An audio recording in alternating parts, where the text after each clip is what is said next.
Topik kali ini yang akan kita bahas yaitu yang pertama soal ajas-ajas, ya, ajas hukum acara pidana itu apa saja. Ya, ajas itu prinsip-prinsip ya yang mendasari lahirnya pasal-pasal di dalam Kitab Undang-Undang Hukum Pidana, acara pidana. Ya, selain ajas, saya juga akan menjelaskan mengenai sumber hukum acara pidana.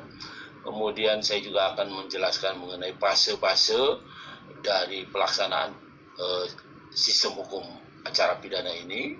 Kemudian juga saya akan menjelaskan mengenai alur proses sebuah perkara pidana. Ya.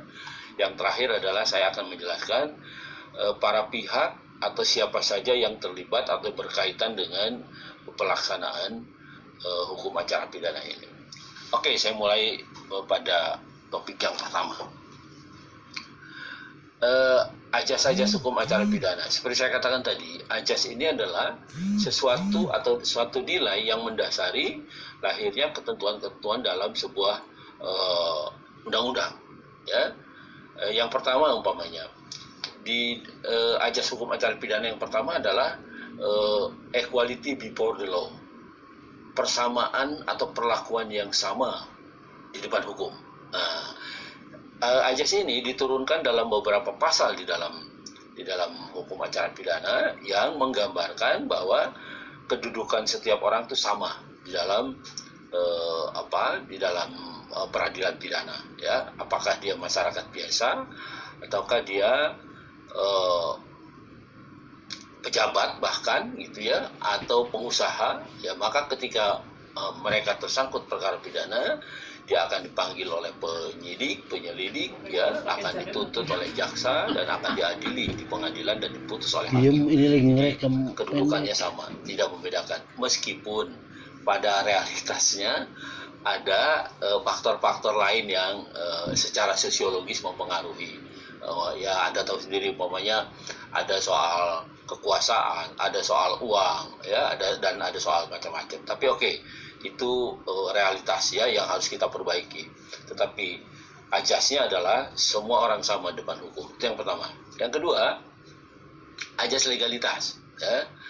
Ajas legalitas ini adalah ajas yang mengharuskan setiap tindakan penegak hukum itu didasarkan pada perintah tertulis.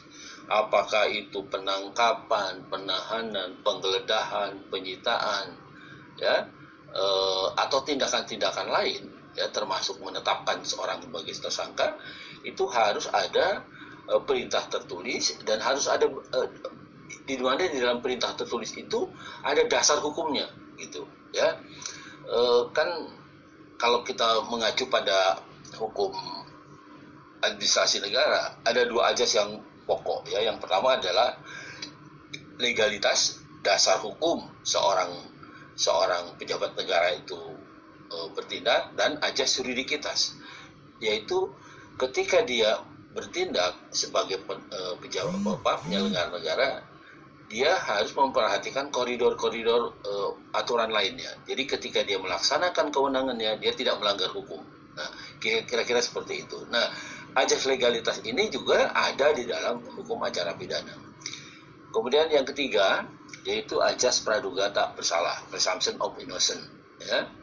Setiap orang yang disangka, ditangkap, ditahan, dituntut, dan atau dihadapkan di muka persidangan, mereka wajib dianggap tidak bersalah sampai ada putusan yang dijatuhkan bahwa mereka itu bersalah. Nah, kalau dia bersalah kok ditahan? Oh, bukan itu persoalannya. Ditahan itu juga bagian dari upaya paksa yang dimiliki atau merupakan kewenangan dari penegak hukum. Ya. Yang dimaksud dengan harus diperlakukan tidak bersalah adalah konteks perlakuannya dibandingkan umpamanya dengan narapidana. Ya, kalau narapidana dia ditahan, dia juga dipaksa untuk bekerja sebagai bagian dari pembinaan. Tapi tahanan, ya, orang yang baru diduga sedang dalam proses peradilan, dia tidak bisa diperlakukan seperti itu. Nggak boleh dia dipekerjakan. Bahkan umpamanya soal komunikasi juga, tahanan ini masih boleh berkomunikasi dengan keluarga, dengan sahabatnya dari tempat penahanannya. Tapi kalau narapidana sama sekali diputus hubungannya sebagai bagian dari sebagai bagian dari hukumannya, ya, pemidanaan. Jadi dalam konteks itu seseorang yang sedang diadili melakukan tindak pidana korupsi belum bisa sebelum ada putusan kita sebut dia sebagai koruptor. Nah, demikian juga maling umpamanya, kalau belum ada putusannya belum bisa, ya, karena kecuali sudah ada putusan pengadilan baru kemudian kita bisa. Meskipun secara sosiologis diksi-diksi itu atau istilah-istilah itu sering muncul, gitu ya. Kita nggak salahin lah masyarakat karena memang kehidupan itu tidak bisa kita atur juga. Oke, ajas yang keempat adalah remedy and rehabilitation, yaitu ajas kalau di dalam pelaksanaan penegakan hukum, penegak hukum itu melakukan kesalahan, ya, dan bisa dibuktikan itu, dan ternyata orang yang diperlakukan itu tidak bersalah, maka dia wajib diberi ganti rugi, ya, diberi ganti rugi, direhabilitasi dan sebagainya. Jadi di dalam KUHP itu ada aturan seperti itu, ya. Oke.